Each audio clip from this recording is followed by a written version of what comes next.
You're tuned in to Ask the Master Auto Technician. Car questions? Get answers right now. Call 850-763-0555. James Auto Center, we fix it right, guaranteed. Beep, beep, beep, beep, yeah. All right, welcome back to our Monday morning show. I got Keith, not Kevin, but Keith from Mr. Hobbs Plumbing over. Mr. Reuter, I said Mr. Hobbs, from Hobbs Plumbing, Mr. Reuter over there. But I tell you what, it's early in the morning, Keith. I can't even get woke up. Tell me, what was your exciting adventure this weekend in the world of plumbing? I'm sure there was some exciting job that actually, because I know plumbing is not boring. I mean, it is not boring, is it? No, sir, it is not boring at all, and I actually I don't have to be on call weekends anymore. After a certain amount of time, as in years and years and years of being on call, they decided that it is now time for you to come up for on-call rotation. So it was interesting enough. I was at a place where we do business at, and I do enjoy their phenomenal food, that Cajun place on Thomas Drive, and I was there enjoying having a very nice lunch, and turns out one of our guys was doing work, so it was interesting to be on the other side of being able to sit and watch what exactly goes on while we are solving plumbing issues. So Mr. Reuter was you were at a restaurant enjoying lunch or whatever, and you happened to notice that it was a weekend and there happened to be a Mr. Reuter plumbing truck there as well, working on the weekend. Is that? Yes, sir, that is correct. So y'all, they don't, okay. The plumbing issues don't wait until a convenient time at 8 or 9 o'clock, and that's the wonderful part about our service, is to be able to try and accommodate everybody as much as possible, because situations do happen. They do. And you cannot plan for them, unfortunately. Yeah, it is true. Now, I mean, like, y'all, now Scott has told me y'all don't charge any extra for Saturdays or Sundays or after hours than you do Monday through Friday.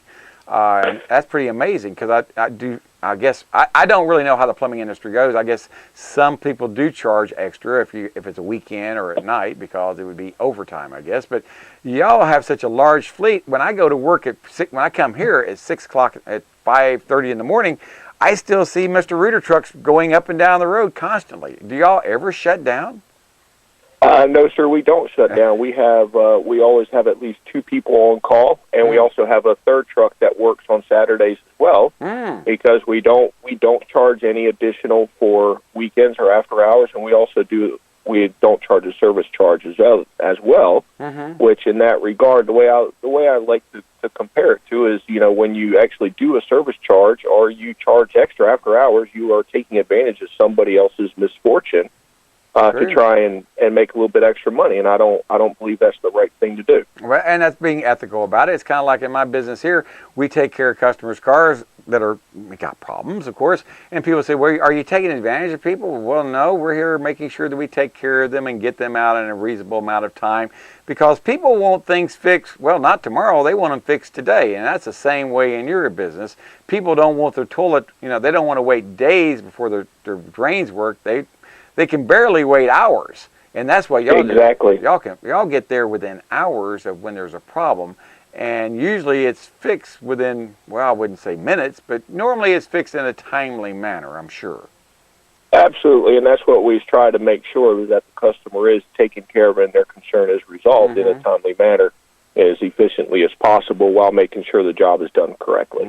Now, is there a job out there that you prefer to do more than any other? I mean, in the automotive repair industry, I like doing air conditioning work. To me, it's just relaxing. It's not that hard, especially when you're just charging one up and finding out what's wrong with it and fixing leaks. It's not really hard work on it. Is there a particular part of the plumbing industry that you like better than say another part of it? I don't really know. I really don't know if there's one part you like best. Maybe you like running maybe you're putting stubbing one out. I think that's what they call it. Subbing. Well, there's different jobs that we get into, from working with drain lines to using jetters to get sand and grease out of lines. But I've actually have a newfound love for doing remodeling. We have started the handyman service, and Bob, his name is Bob Brown. He is actually extremely talented. He has a background of custom building cabinets and carpentry, and does phenomenal work.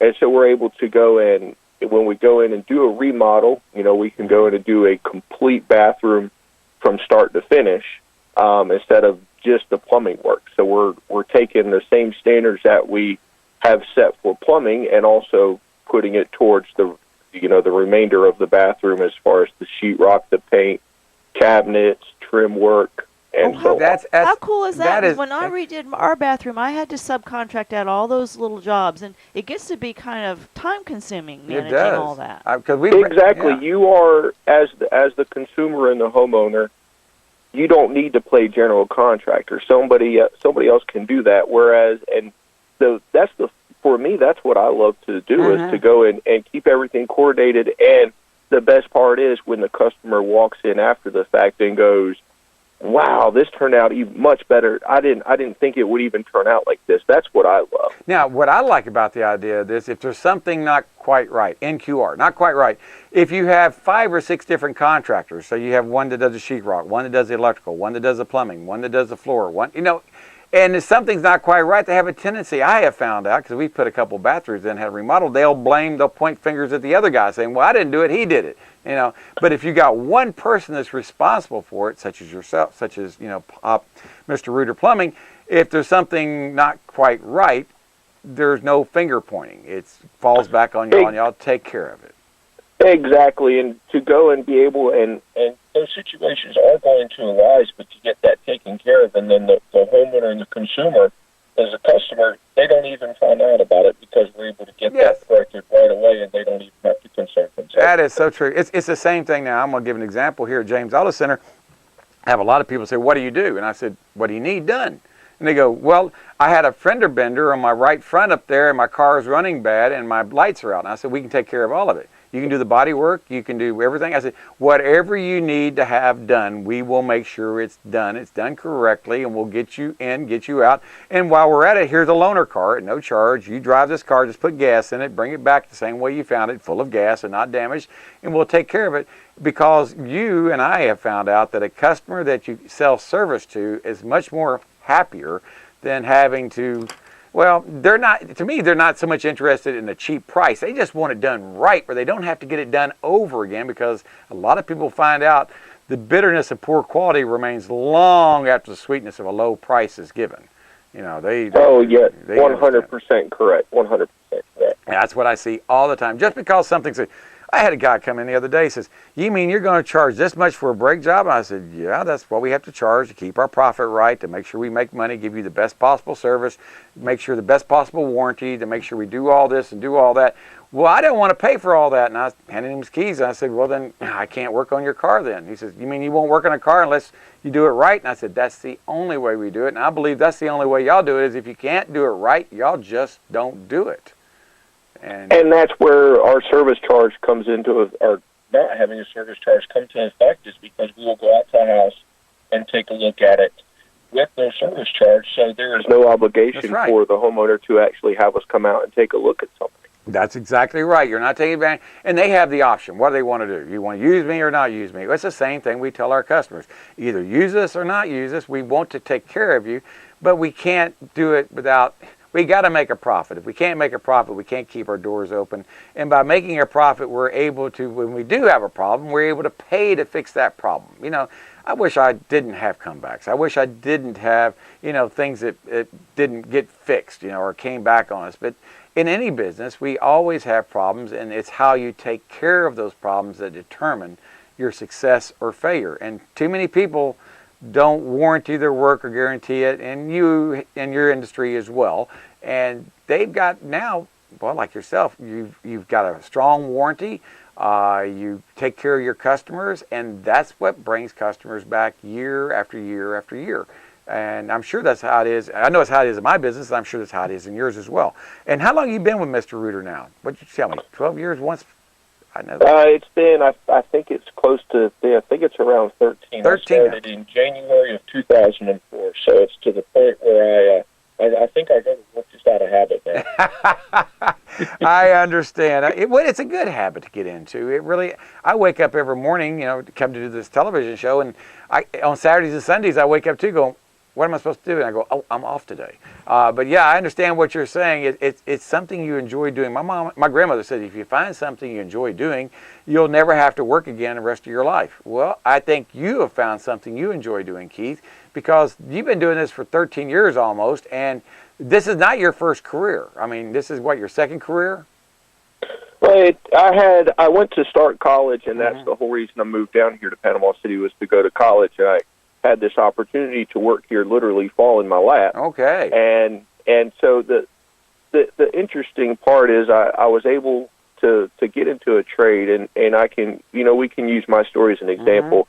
You look at, everybody's familiar with Mike Rowe from Dirty Jobs, the Discovery Channel. Right. And he has started a foundation to raise awareness, and he actually testified before Congress about this several weeks ago, about what is going to happen in about 5 or 10 years, where you have all these tradesmen, not just plumbers, but mechanics, AC, electrical, welders, pipe fitters, all these trades, where you're having guys who've put in their whole lives, have worked there, and they're in their 40s and 50s and are getting to the point where they want to retire. And you're looking at a 40% increase over the next 10 years for qualified people to work in the trade field. And kids these days, they don't realize that there is an option besides going to college. They don't have to pay hundreds of thousands of dollars to go to an actual college, where you can go to a trade school or even start working as an apprentice and not have to go to college and have, you don't have to be a square peg fit into a round hole.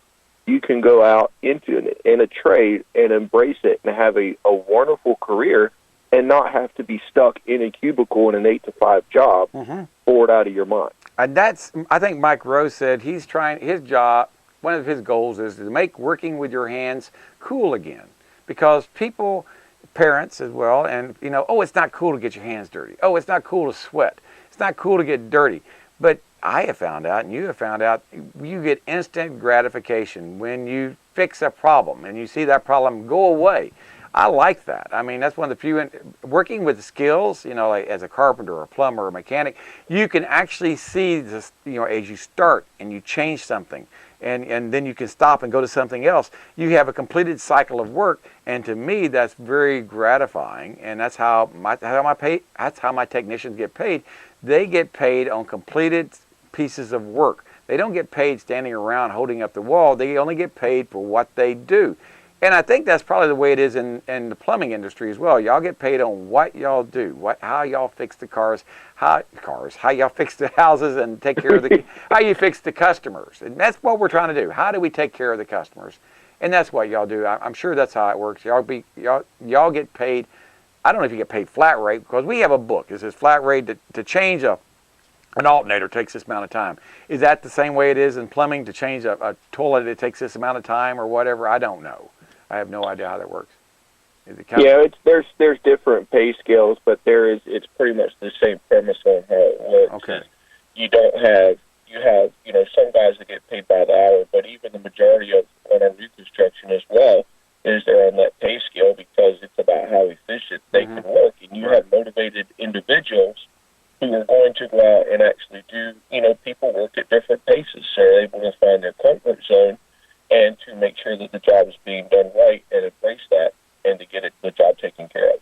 It is amazing. That's how it works. All right, Keith, we're up against the clock. Thank you so much for being on here. I'll put this on YouTube and make sure Scott can hear how well a job you did while he was out of town. And I really appreciate you getting on here, Keith, and we'll talk to you or Scott next Monday morning at the same time. All right, everybody, bye-bye. See y'all tomorrow morning. James Auto Center, we fix it right.